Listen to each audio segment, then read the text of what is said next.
10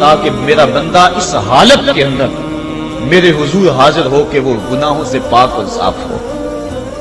حضرت نبی رحمت صلی اللہ علیہ وآلہ وسلم فرماتے ہیں کہ پھر اس کے سارے گناہ اس کے بدن سے اتار کے ایک سمت رکھ دیا اور بندہ مصلی پہ سبحان ربی العالی کے نغمے الاپتا ہے، رکوع کرتا ہے، سجدے کرتا ہے۔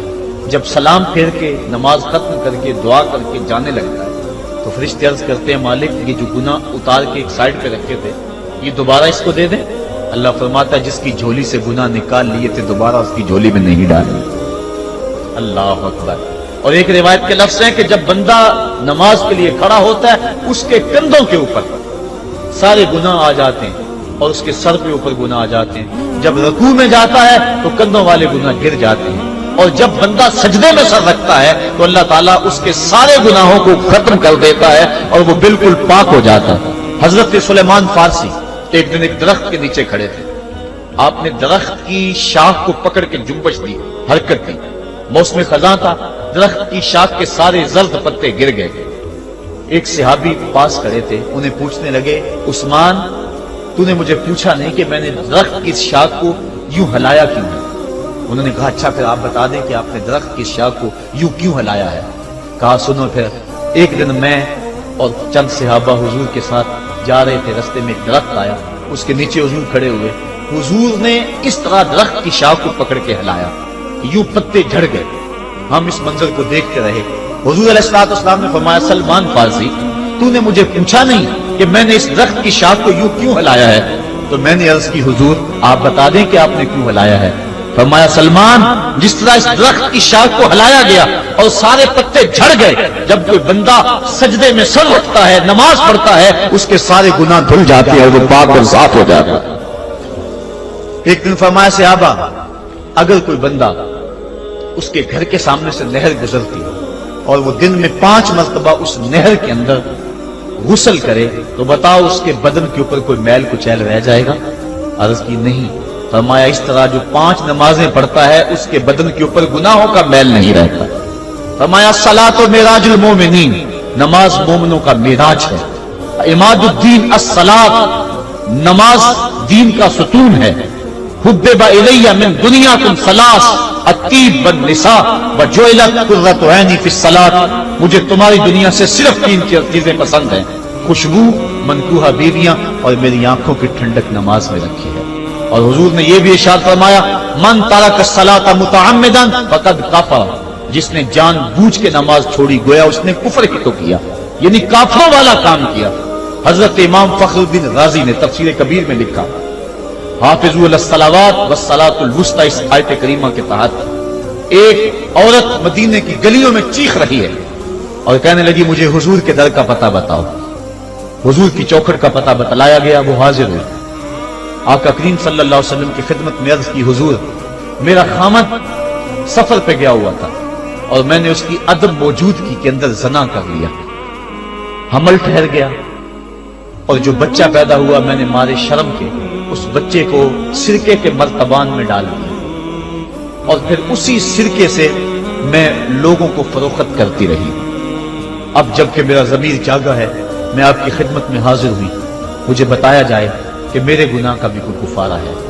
حضور نے ارشاد فرمایا جو تو نے زنا کیا ہے اس کی سزا رجم ہے کیونکہ تو شادی شدہ ہے، اور جو تو نے بچے کو قتل کیا ہے قتل کی سزا قتل ہے، اور جو تو نے سرکہ بیچا ہے فقد ارتکبت کبیرہ، تو نے کبیرہ گناہ کیا ہے، اس کی سزا تو قیامت کے دن پائے گی۔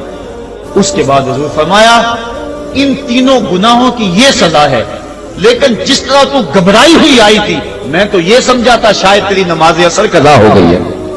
اب آپ اندازہ کریں کہ نماز کی اہمیت کیا ہے اور ہم اس بات میں کتنی سستی کرتے ہیں۔ کسی سے پوچھا جائے نا آؤ نماز پڑھنے چلے، وہ کہتے ہیں بس یار میرے کپڑے پلید ہیں، کپڑے میرے پاک نہیں۔ تیرے کپڑے کیسے پاک رہ سکتے ہیں؟ تو اللہ کے حضور جھکنا نہیں جانتا، تیرے کپڑے بھی پلید ہیں، تیرا دل بھی پلید ہے، تو اس کے حضور جھک کے تو دیکھ، قلب بھی ستھرا کر دے گا، تیری روح کو بھی پاکی دے دے گا، تیرے قلب کو بھی طہارت بخش دے گا۔ تو اس کے حضور جھک، اس کے حضور سجدوں سے اللہ کے حضور خراج پیش کر اپنی محبتوں کا۔ جب بندہ سجدے میں سر رکھتا ہے اللہ فرشتوں میں فخر کرتا ہے میرے بندے کو دیکھو نا بالآخر میرے حضور ہی جھکا ہے نا، کتنے گناہ کیے اس نے، کتنے جرم کیے اس نے، لیکن بالآخر میرے حضور آیا اور اپنے گناہوں کی معافی مانگتا ہے. فرشتوں گواہ ہو جاؤ میں نے اپنے اس بندے کی مغفرت فرما دی. تو اللہ کے حضور نماز پڑھنے والا، بلکہ ایک روایت مسند امام احمد بن حنبل میں موجود ہے، حضور فرمایا جب بندہ نماز کے ارادے کے لیے اٹھتا ہے اور وضو کرنے کے لیے جب پانی کا پہلا قطرہ چلو پہ لیتا ہے، جو ہی اس کے بدن سے وضو کا پانی چھوتا ہے اللہ اس کے گناہوں کو معاف فرما دیتا ہے. جس نماز کے قصد کے لیے اٹھیں اور وضو کریں اور پانی چھوتے ہی گناہ معاف ہو جائیں، اگر اس نماز کا اعلیٰ درجہ سجدہ کر لیا جائے تو پھر مالک کی کتنی رحمتیں نازل ہوں گی. یہ کتنی بڑی دولت ہے، یہ کتنا بڑا سرمایہ ہے جس سے ہم لوگ محروم رہ جاتے ہیں. آؤ اللہ کی رحمتیں سجدے میں ڈھونڈے، سجدے میں پیشانی رکھ کے جب ہم اس کی رحمت کو مانگے تو وہ مالک ہمارے اوپر رحمتیں نازل کرے گا. آج پوری دنیا کے اوپر مسلمانوں کے ساتھ جو حالات ہیں وہ کسی سے مخفی نہیں.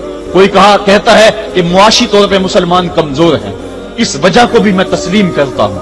مسلمان کے پاس آلات حرب و ضرب بھی موجود نہیں ہیں، اس وجہ کو بھی تسلیم کر لیا جائے. سیاسی طور پہ مسلمان کمزور ہیں، اس وجہ کو بھی تسلیم کر لیا جائے. یہ ساری وجہیں اپنی جگہ پہ، لیکن یہ بھی تو سنو مسلمانوں کی تعداد اس وقت 1.40 کروڑ ہے. افرادی قوت اتنی کبھی بھی مسلمانوں کی نہیں ہوئی تھی.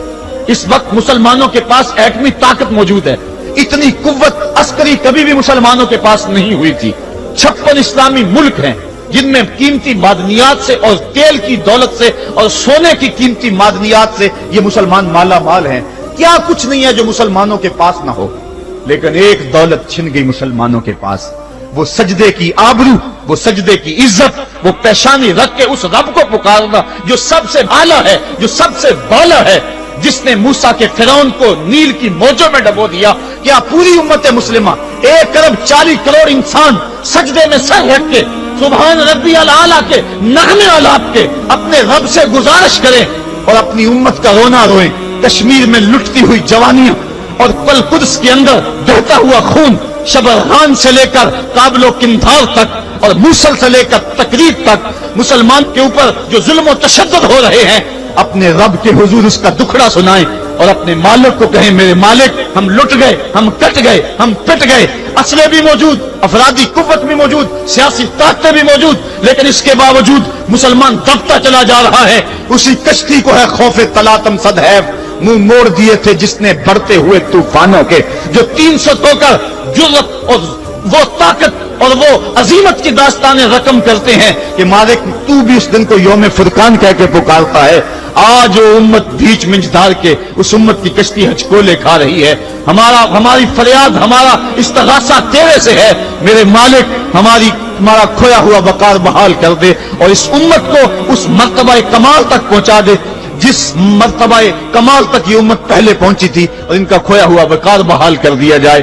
آج بھی ہم اگر سجدوں سے اپنے رب کو منا لیں اور وہ روٹھا ہوا رب آج بھی ہماری مدد کے لیے آ جائے تو پھر کوئی قوت، کوئی طاقت ہمیں نہیں لٹار سکتی. آئیے ہم سجدے سے اپنے مالک، اپنے خالق اور اپنے رازق کے حضور اپنی محبتوں اور اپنی الفتوں کا خراج پیش کریں.